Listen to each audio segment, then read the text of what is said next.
আপনি কি জানেন এক্সেলে কিভাবে সত্য অনুযায়ী যোগফল বের করা যায়? আজকের ভিডিওতে আমরা শিখব সাম ইফ এবং সাম ইফ এস ফাংশন, যার মধ্যে খুব সহজে এক বা একাধিক সত্য দিয়ে ডেটা যোগ করা যায়। বেসিক থেকে অ্যাডভান্স উদাহরণ সহ ব্যাখ্যা করা হবে, যাতে আপনি সহজেই নিজের কাজে সাম ইফ এবং সাম ইফ এস ফাংশন ব্যবহার করতে পারেন। চলুন তাহলে শুরু করি এক্সেলের এই দারুণ ফাংশন নিয়ে। তো সবার শুরুতে আসছে সাম ইফ ফাংশনের কাজ কি। তো সাম ইফ ফাংশনের কাজ হচ্ছে সত্য অনুযায়ী সংখ্যার যোগফল বা সাম বের করা। যে সাম ইফ ফাংশনের কাজ সত্য অনুযায়ী সংখ্যার যোগফল বা সাম বের করা। যেরকম উদাহরণ হিসাবে এই যে টেবিলটা আমার কাছে আছে, এই টেবিলটার মধ্যে কি কি আছে? আইটেম আর সেলস। আইটেমের মধ্যে আছে অ্যাপেল, ব্যানানা, অ্যাপেল, ম্যাঙ্গো। সেলের মধ্যে এখানে টোটাল সেলটা আছে, যে আমি অ্যাপেল এতটা সেল করেছি, ব্যানানা এতটা সেল করেছি, অ্যাপেল এতটা সেল করেছি, ম্যাঙ্গো এতটা সেল করেছি। তো আমি চাচ্ছি আমি টোটাল অ্যাপেল কতটা সেল করেছি সেটা আমি দেখব। যে আমি শুধু টোটাল অ্যাপেল কতটা সেল হয়েছে সেটাকে দেখব। তো এটা দেখার জন্য আমাকে এখানে সাম ইফ ফর্মুলাটা ব্যবহার করতে হবে। তো ইকুয়াল দিতে হবে। ইকুয়াল দিয়ে লিখতে হবে সাম ইফ। First bracket. এখন ফার্স্ট ব্র্যাকেটের মধ্যে কি বলছে? সবার শুরুতে রেঞ্জ, যে আমি এখানে কোন ডেটাটাকে দেখছি। তো আইটেমটাকে দেখছি এখানে, আইটেমটাকে সিলেক্ট করতে হবে, তারপর কমা দিতে হবে। এরপর ক্রাইটেরিয়া কি দেখব? ডাবল কোটেশনের মধ্যে লিখতে হবে অ্যাপেল, কোটেশন ক্লোজ, আবার কমা। তারপর সাম রেঞ্জ, মানে কোথার থেকে প্লাস হয়ে আমাকে দেখাবে। সেলটা প্লাস হয়ে দেখাবে, এই সেলটাকে সিলেক্ট করতে হবে, ব্র্যাকেট ক্লোজ, এন্টার। তো টোটাল অ্যাপেল আমি কতগুলো সেল করেছি? এতটা সেল হয়েছে।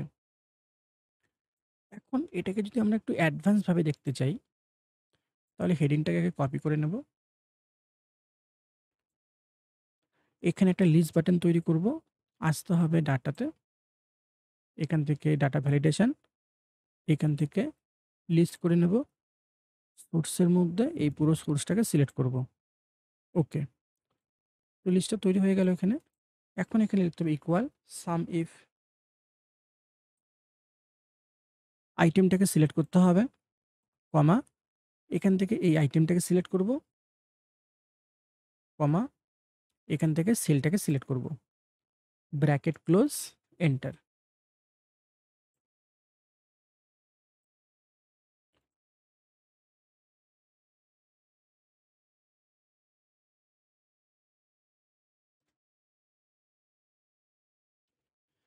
এখন এখান থেকে যদি আমি আইটেমটাকে চেঞ্জ করে দেই, তাহলে আমার টোটালটাও এখানে চেঞ্জ হয়ে যাচ্ছে। পরের উদাহরণটা দেখব, যে ১০০টার বেশি বিক্রি করেছি, ১০০টার বেশি বিক্রি করেছি। তো মোট যোগফলটা দেখব। ইকুয়াল সাম লিখতে হবে, সাম ইফ ফার্স্ট ব্র্যাকেট, তারপর এখানে এই আইটেমটাকে সিলেক্ট করতে হবে, মানে টোটাল সেলটাকে সিলেক্ট করতে হবে, কমা, ডাবল কোটেশনের মধ্যে greater than is equal to ১০০। Greater than বলতে বোঝাচ্ছে বেশি, ইজ ইকুয়াল টু যে নাম্বারটা লিখলাম সেই নাম্বারটা থেকেই আসবে, quotation close, bracket close, enter.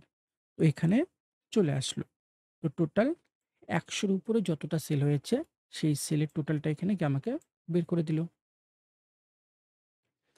এখন পরের ফাংশনটা আসে, সাম ইফ এস ফাংশন।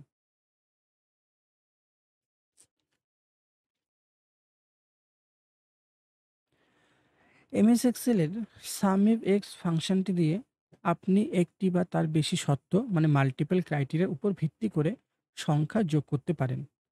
এটি সাম ইফ ফাংশনের একটি উন্নত রূপ।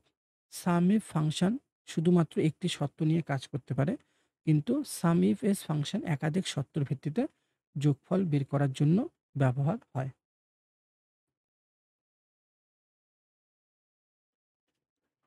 তো এই যে টেবিলটা আছে, এখানটা কি কি আছে? আইটেম আছে।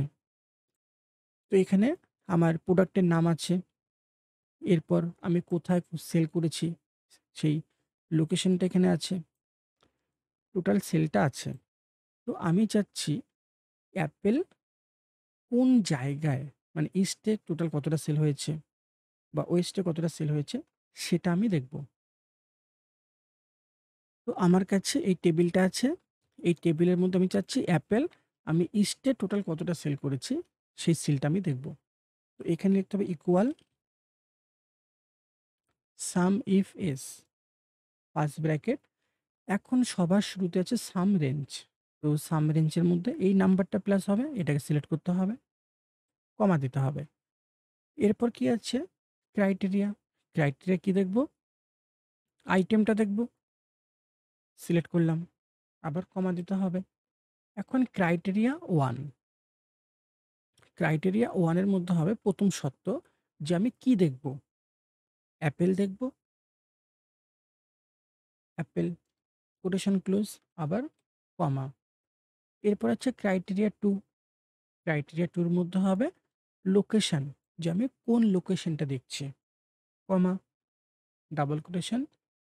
আবার ক্রাইটেরিয়া দিতে হবে যে কোথা থেকে দেখব,